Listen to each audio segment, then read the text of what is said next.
Bangladesh cricket দলের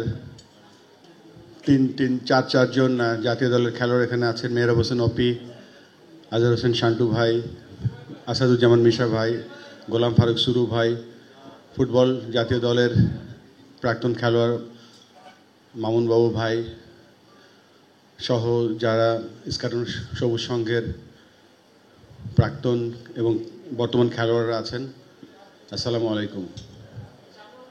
আজকে এখানে বক্তব্য দেওয়ার সময় মনে হচ্ছিল যে এই রুমে আমরা বাংলাদেশ ক্রিকেটের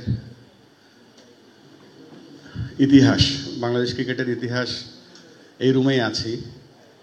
বাংলাদেশের প্রথম 50 করেছিল ওয়ানডে ইন্টারন্যাশনালে শান্টু ভাই, বাংলাদেশের প্রথম ওডিআইতে সেঞ্চুরি করেছিল মেহরাব হোসেন অপি, এবং বাংলাদেশের টেস্টে প্রথম সেঞ্চুরি করেছিলাম আমি।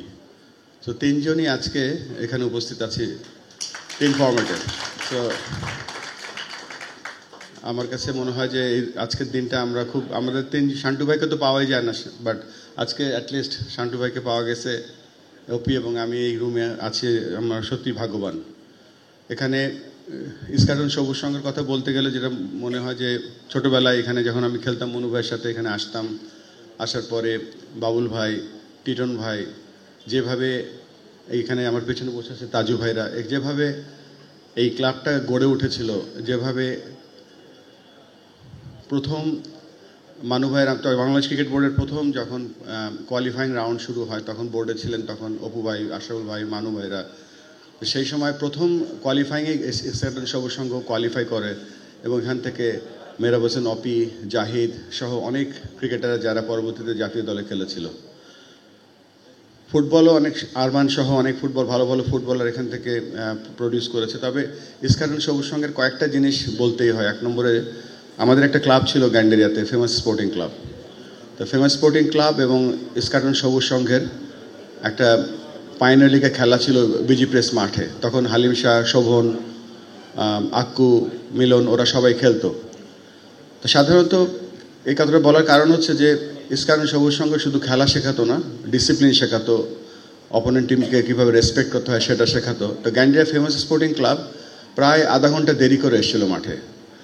সাধারণত অপোনেন্ট টিম বলতো যে আমাদেরকে ওয়াকওভার দিয়ে দেন, আমরা ওই টিম এখনও আসেনি। কিন্তু বাবুল ভাই, টিটন ভাইরা তখন এমনভাবে টিমটাকে শৃঙ্খলা শিখিয়েছিল যে তারা আধা ঘন্টা ওয়েট করে opponent team Gandaria famous sporting এসছিল, তারপরে খেলেছিল খেলাটা। সো এই যে একটা উদাহরণ, স্পিরিট, খেলার যে সবথেকে বড় যেই ব্যাপারটা, আজকালকার দিনে তো অনেক আন্তর্জাতিক ম্যাচে তো স্পিরিটটা নষ্ট হয়ে গেছে, হ্যান্ডশেকও করে না। বাট আজকে যে আমরা যে ইস্কাটন সবুজ সংঘ শুধু খেলোয়াড় তৈরি করতো না, শৃঙ্খলা শেখাতো।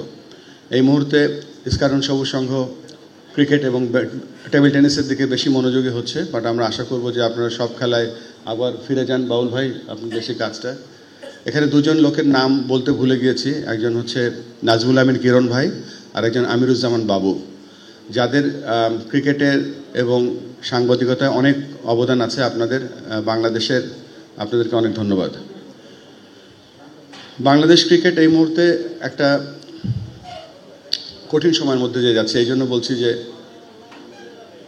বাংলাদেশের ক্রিকেটটা ছিল অনেকটা ঢাকা প্রিমিয়ার লিগ কেন্দ্রিক, জাতীয় লিগ হতো, ন্যাশনাল লিগ হয়, ফার্স্ট ক্লাস ক্রিকেট হয়। বাট আমরা চেষ্টা করছি, এবছর প্রথম আমরা বাংলাদেশের ন্যাশনাল ক্রিকেট কনফারেন্স করলাম, যেখানে 64টা জেলাকে সম্পৃক্ত করেছি। আমরা চেষ্টা করছি যে তৃণমূল পর্যায়ে থেকে কিভাবে ট্যালেন্ট আইডিগুলো আমরা আনতে পারি দেশব্যাপী, আমাদের দেশের ক্রিকেটের কম্পিটিটিভনেসটা কীভাবে বাড়াতে পারি, কিভাবে আমরা সকলকে ক্রিকেটের সাথে সম্পৃক্ত করতে পারি, সেদিকে আমরা মনোযোগী হয়েছি। আমাদের বাংলাদেশ ক্রিকেট বোর্ডের যে 25 জন ডিরেক্টরস আছেন, যারা কর্মচারী আছেন, তারা অনেক পরিশ্রম করছেন। আপনাদের সহায়তা এবং সাহায্য লাগবে। সো বাংলাদেশ ক্রিকেট যেন আগামী আন্তর্জাতিক আইসিসি, এসিসি সমস্ত ইভেন্টগুলো প্লাস বাইলেটারাল সিরিজগুলো যেন ভালো খেলতে পারে। আজকে বাংলাদেশ আয়ারল্যান্ডের সাথে একটা ইনিংসে টেস্ট জিতেছে, ভালো লাগছে। সো দ্যাট এখান থেকে যেন আমরা টেস্ট চ্যাম্পিয়নশিপেও ভালো করতে পারি। আমার এখানে মানে ইস্কাটন সবুজ সংঘের সাথে মানে সম্পর্কটা এতই ঘরোয়া, মানে অফিসিয়ালি যে বক্তব্য দেওয়ার মতন যে মুড সেটাও নেই। থ্যাংক ইউ বাউল ভাই, আমাকে একটা সুন্দর ব্লেজার দিয়েছেন, ব্লেজারটা রিয়েলি গুড। এবং এটা আমার আসলে এই মানে বেশি কোট টোট নেই, বাট এই কোটটা সুন্দর ফিট করেছে, থ্যাংক ইউ। আর আজকে আবারও আশা করব যে ইস্কারণ সবুজ সংঘর খেলাধুলার পাশাপাশি যেভাবে খেলাধুলার স্পিরিটটা ছোটোবেলা থেকে শেখায়, কিভাবে একটা শুনছিলাম যে বাচ্চাদেরকে খেলাধুলায় স্পেশালি ক্রিকেটে সম্পৃক্ত করা হচ্ছে। যদি আমাদের কোনো সাহায্য সহযোগিতা লাগে আমরা অবশ্যই করব। তবে আমাদের যে লক্ষ্য আছে যে ঢাকা শহরে যত ক্লাব আছে, যারা it doesn't matter premier club বা ফার্স্ট ডিভিশন ক্লাব বা সেকেন্ড ডিভিশন ক্লাব, আমরা বোর্ড থেকে সিদ্ধান্ত নিয়েছি যদি একটা 15 বছরের লিজ সহ কোনো জায়গা ক্রিকেট বোর্ডের কাছে আনতে পারে, আমরা একটা এমওইউ করতে চাই এবং এমওইউর মাধ্যমে আমরা সেখানে একটা লো কস্ট হোক, যে কোনো একটা ইনডোর করার প্ল্যান আছে আমাদের ঢাকা শহরে, যেখানে আমরা খালি জায়গা পাবো সেখানে ক্রিকেট বোর্ড ইনভেস্ট করবে এবং সেখানে একটা ক্রিকেট বোর্ডের সাথে এবং সেই ক্লাবের সাথে একটা এমওইউ হবে, সেখানে বাংলাদেশ ক্রিকেটের এজ গ্রুপ ক্লাবগুলো এবং সেই ক্লাব সেখানে তারা মালিকানা হিসেবে সেটা সারা বছর ব্যবহার করতে পারবে। সো আমরা চেষ্টা করছি তৃণমূল পর্যায়ে এবং ঢাকা শহরে যতগুলো থানা আছে, যতগুলো এলাকা আছে, আমরা ক্রিকেটটা সেখানে ছড়িয়ে দিতে চাই। আর সবশেষে যেটা বলতে চাই যে ইস্কাটন সবুজ সংঘ, আপনারা ক্রিকেট ফুটবলের সাথে সাথে চেষ্টা করবেন যেন ভালো বাংলাদেশের নাগরিক তৈরি করতে পারেন। আমাদের ক্রিকেট বোর্ডে যে কারিকুলাম তৈরি করছি, সেই কারিকুলামে হচ্ছে basically not only the sports, আমরা সেখানে ভালো নাগরিক হওয়ার জন্য সুশৃঙ্খলা, যে নিয়মানুবর্তিতা বা যেই এলিমেন্টগুলো লাগে to be a better citizen, আমরা সেদিকে মনোযোগ দিচ্ছি অনেক।